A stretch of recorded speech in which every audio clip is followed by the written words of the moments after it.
이 시편 74편은 이제 12절을 제가 오늘 읽었습니다만은 굉장히 논란이 많은 시편입니다. 어떤 논란이 많으냐면 이게 언제 쓰여진 책이냐 이걸 가지고 굉장히 많이 논란이 되는 책입니다.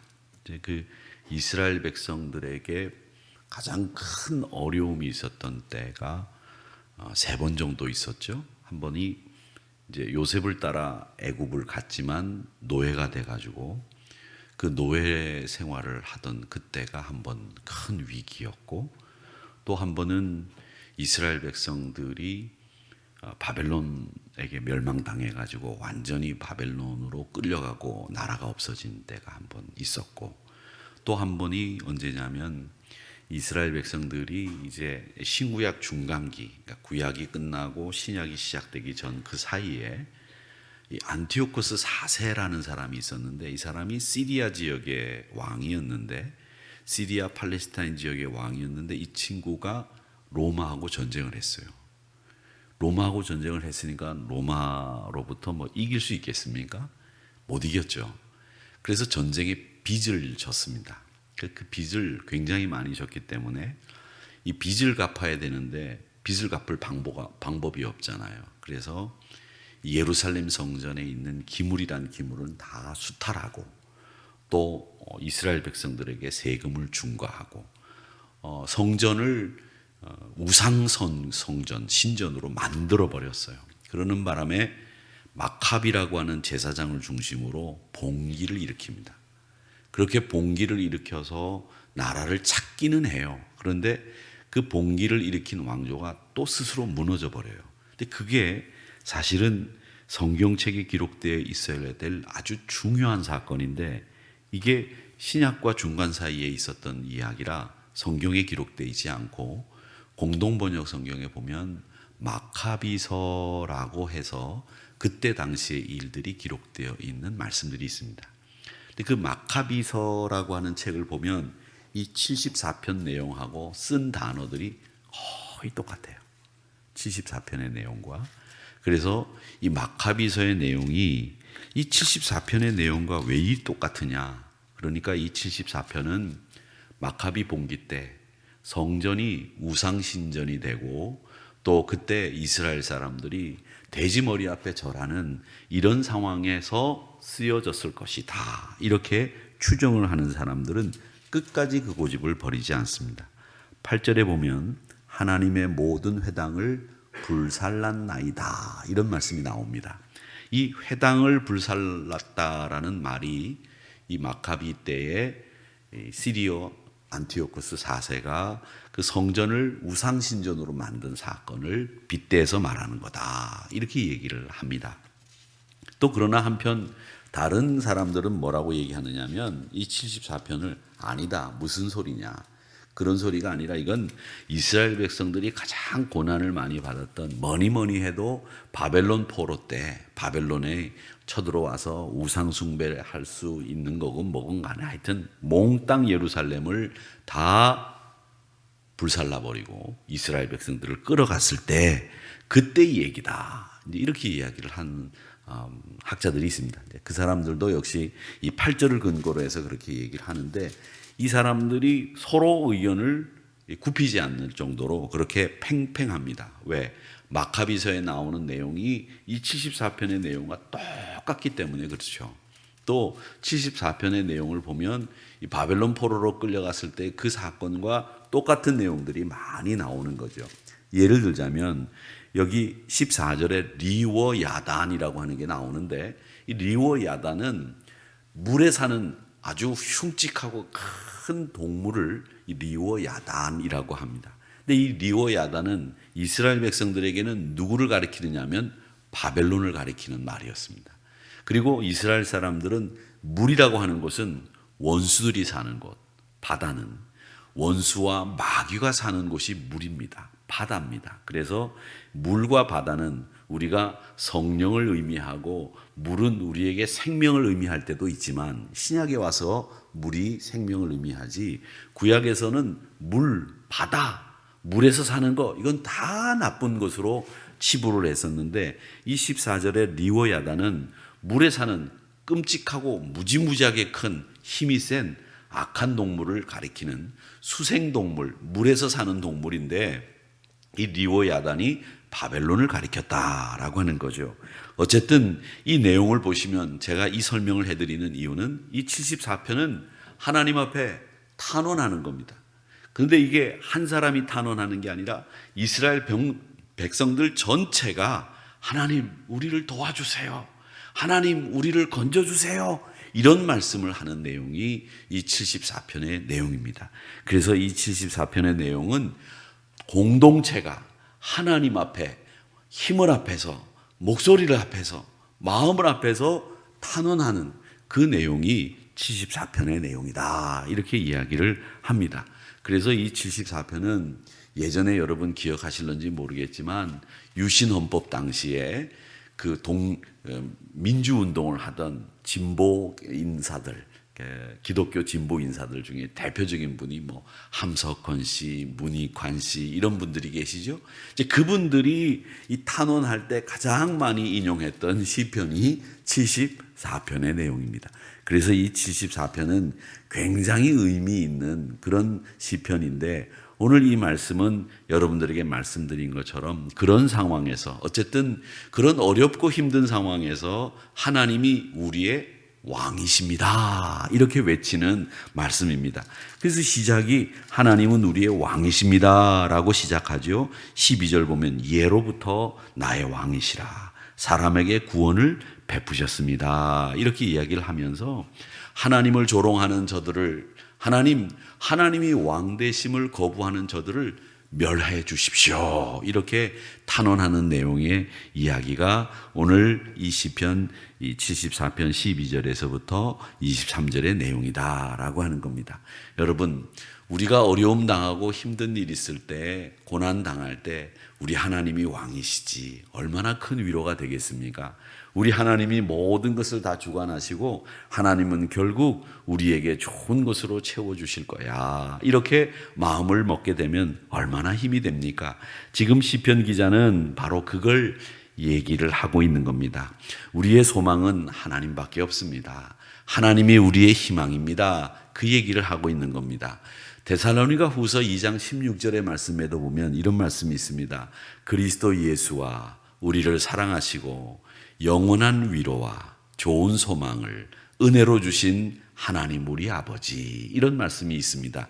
이 말씀을 보면 우리를 사랑하시고 위로도 그냥 위로가 아니라 영원한 위로, 그리고 소망도 그냥 소망이 아니라 좋은 소망, 이것을 주시는 우리 아버지 하나님, 그 하나님이 우리의 왕이시다. 이렇게 얘기를 하는 겁니다. 영원한 위로, 좋은 소망, 이것을 주시는 하나님이 나에게 있어서 영원한 왕이다라고 하는 것을 이 시편 기자가 이야기를 하고 있는 겁니다. 자, 그러면 오늘 여기 말씀해 보면 이 74편 전반부에서는 막 탄식만 하는 거죠. 아이고, 어쩌자고 이랬습니까? 회당이 불살라졌습니다. 표적이 보이지 않습니다. 선지자도 없습니다. 우리 중에 하나님을 아는 사람도 없고 이런 일이 왜 일어났는지 아는 사람도 없습니다. 이러면서 원수가 하나님을 언제까지 능욕하게 두시겠습니까? 이런 탄원들이 계속 나오죠. 이제 그러다가 오늘 이 12절에서 하나님이 나의 왕입니다. 이렇게 선언을 하게 되는 겁니다. 하나님은 세상을 만들 때부터 하나님이시고 옛날이나 지금이나 늘 하나님이십니다. 라고 얘기를 하는 겁니다. 자, 그런데 이 하나님이십니다. 라고 얘기하는 이 시편 기자의 마음 한켠에는 어떤 마음이 있느냐면 하나님이십니다. 하나님이십니다. 이렇게 얘기하는 이유가 뭘까요? 이유가 뭐냐면 하나님이 우리가 바벨론에게 멸망당하고 우리가 하나님을 경외하는 그 성전이 불살라가지고 회파되고 있는 이 상황에서도 하나님이 가만히 계시거든요. 하나님이 움직이시지 않거든요. 그러니까 이 이스라엘 민족은 아니 하나님을 섬기는 우리들이 이런 능욕을 당하고 하나님이 이런 모욕을 당할 수 있습니까? 이 말이 안 됩니다. 하나님이 움직이셔야죠. 살아계심을 보여야죠. 왜 하나님 숨어 계시고 왜 하나님 침묵하십니까? 이런 마음이 이 시편 기자의 마음속에 있는 거예요. 여러분, 이 마음이 어쩌면 우리들도 고난당할 때 갖게 되는 마음 아니겠습니까? 하나님, 내가 그토록 하나님을 사랑하고 그토록 하나님을 경외하는데 하나님, 내가 이렇게 고난당할 때 하나님 왜 숨어 계십니까? 왜 침묵하십니까? 이런 얘기를 하는 거죠. 이런 얘기를 대표적으로 했던 신학자가 있었죠. 가톨릭에서도 성부라고 성자라고 인정받는 보네퍼 목사님입니다. 그 보네퍼 목사님이 그랬습니다. 이 세상이 이렇게 가는데 하나님 왜 침묵하시고 왜 숨어 계십니까? 나라도 나서서 저 굴러가는 마차를 내가 세워야 되겠습니다. 그래서 보네퍼가 굴러가는 이 운전사가 없이, 운전하는 사람이 없이 이렇게 아래로 치닫고 있는 그 마차를, 저 밑에 사람들이 모여있고 애들이 모여있는 그것을 향해서 가는 마차를 내가 뛰어들어가서 그 마차 바퀴에 나무라도 넣어서 세워야 되겠다, 이런 생각을 가지고 이야기를 했던 사람이 보네퍼라는 사람입니다. 그러니까 하나님이 숨어 계신 것 같죠. 침묵하시는 것 같죠. 이게 지금 하나님을 빠르게 하나님 움직여 주세요, 빨리 하나님 활동하셔야 됩니다, 역사하십시오, 이런 마음을 가지고 하나님 앞에 나의 왕이십니다, 예로부터 나의 왕이십니다, 이런 말씀을 하고 있는 겁니다. 그러니까 여러분, 이 시편 기자는 믿음의 눈이 있기는 있어요. 믿음의 눈이 없는 사람들은 이때 하나님은 없구나, 이렇게 판정할 수 있습니다. 그런데 이 사람은 믿음이 있기 때문에 이 시편 기자는 하나님이 계시기는 계셔, 그런데 하나님이 지금 숨어 계시네, 하나님이 침묵하시네, 하나님 나의 왕이십니다, 예로부터 하나님은 나의 왕이시기 때문에 이제 일어나셔서 하나님 우리를 위해서 우리의 탄원을 들으시고 움직여 주십시오, 이 얘기를 하고 있는 겁니다. 그러면서 이제 이 시편 기자는 15절에 보면 바위를 쪼개어 큰 물을 내시고 주께서 늘 흐르는 강들을 마르게 하셨나이다. 강이 마른다라고 하는 말은 특별한 일이 있을 때 강이 마르지 않습니까? 안 그렇습니까? 강은 늘 물이 흐릅니다. 물론 이스라엘에는 와디라고 하는 강이 있어서 그 강은요 1년 사시사철 물이 안 흘러요. 언제만 물이 흐르냐면 4월달하고 10월달하고 우기 때만 물이 흘러요. 그래서 못 모르는 사람들은 이 우기 때 잘못 들어가서 마른 땅이니까 거기다 텐트 쳤다가 밤새 일어나 보면 텐트가 물에 둥둥 떠서 내려가는 것을 보죠. 그런 강이 아닌 경우에는 이 강은 한강이 물이 없는 경우가 있습니까? 물이 늘 있지요. 그렇게 강에 물이 없어지는 경우는 하나님의 역사가 있을 때밖에는 강이 물이 없어지지 않는 겁니다. 그래서 강들을 마르게 하셨나이다 라고 하는 말은 하나님의 능력이 나타났다라는 얘기입니다. 낮의 주인이요 밤의 주인인 하나님께서 이제 여름과 겨울도 만드셨기 때문에 이걸 기억하시며 주의 이름을 능욕하는 자들을 멸해 주십시오라고 탄원하고 있는 겁니다. 자, 그러면서 19절의 말씀에 보면 맷비둘기의 생명을 들짐승에게 주지 마시며 라고 되어 있는데, 이 맷비둘기라고 하는 게 뭐냐면 참감람나무, 돌감람나무가 있듯이 이 돌감람나무 같이 하찮은 것을 맷비둘기라고 하는 겁니다. 하나님, 이스라엘 백성들이 하찮은 사람인 것처럼 보이십니까? 아닙니다. 하나님, 이 하찮은 이스라엘 백성들을 저 들짐승들에게 먹이로 주지 마십시오. 들짐승들, 저거는 더 하찮은 겁니다.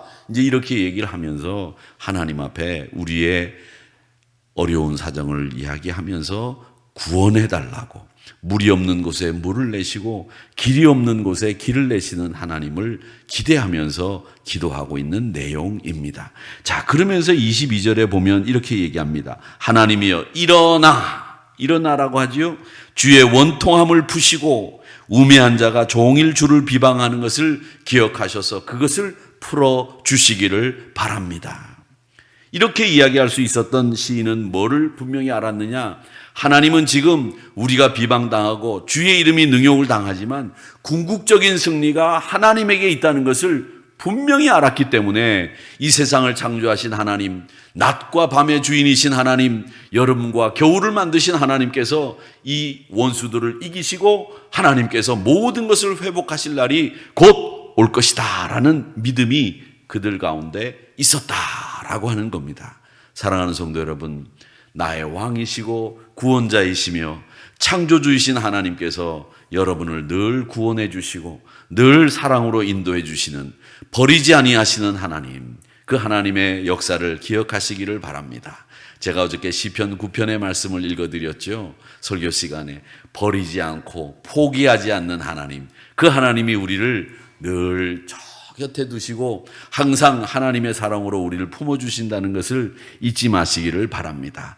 가난하고 궁핍하다고 버리는 법이 있는 하나님이 아니고요, 또 어렵고 힘들다고 하나님이 모른 척하는 하나님이 아닙니다. 만약에 내가 지금 절망의 밤을 보내고 있다면, 고통의 시간을 보내고 있다면 하나님이 신실하게 여러분들의 간구를 들으시고 하나님이 여러분을 구원해 주시고 일으켜 주시고 세워 주신다는 사실을 꼭 이 시편 기자처럼 믿으시기를 주의 이름으로 축복합니다. 가장 암울하고 처참한 상황에서도 유일한 희망은 오직 하나님 한 분밖에 없습니다. 여러분 한번 생각해 보세요. 여러분들이 힘들 때, 어려울 때, 그때 여러분들에게 정말 위로가 됐던 분이 누굽니까? 사람들도 있겠죠. 그리고 가족들도 있겠죠. 그러나 정말 우리가 믿음을 가지고 살았다고 한다면 우리에게 가장 위로가 되시는 분은 하나님 한 분뿐이셨습니다. 우리 삶의 지존자요, 우리의 삶의 인도자가 되시는 그 하나님을 인정하고 그 하나님의 은총을 기억할 때에 하나님은 우리의 구원자가 되시고 우리의 왕이 되셔서 우리 삶을 그 고통에서 건져주시는 하나님이시다라는 것을 오늘 꼭 믿으시기를 바랍니다. 이 믿음의 눈을 가지고 있었던 시편 기자가 하나님이 침묵하고 계시는구나, 하나님이 숨어 계시는구나, 그 하나님이 보였던 것처럼 우리도 하나님이 우리 삶 속에서 보여야 됩니다. 하나님이 정하신 그 때가 이르게 되면 우리를 일으켜 세워주신다는 것을 기억하시면서, 여러분 850명의 바알 선지자, 아세라 선지자가 떠드는 그 소리 엘리야 선지자는 안 들었습니다. 오직 하나만 바라봤습니다. 뭘 바라봤느냐? 이 제단 위에, 물을 뿌린 이 제단 위에 불을 내리실 하나님만 바라본 거죠. 여러분, 세상에서 850명의 바알 선지자가 떠드는 소리가 들리는 게 아니라 한 분 하나님이 이 물을 뿌린 제단 제물 위에 불을 내리실 하나님이라고 하는 것을 똑똑히 보시고 그 음성을 듣는 오늘 하루와 여러분의 삶이 되시기를 주님의 이름으로 축복합니다. 850명의 소리 들을 필요 없어요. 하나님의 세미한 음성을 듣는 것이 우리에게 제일 필요하고 소중한 일이라는 것을 기억하시면서 오늘 여름을, 겨울을 만드시고 낮과 밤의 주인이신 하나님이 고통 중에서 우리를 건지실 그 역사를 기대하면서 하나님의 그 궁극적인 구원을 기대하는 저와 여러분이 되시기를 주님의 이름으로 축복합니다.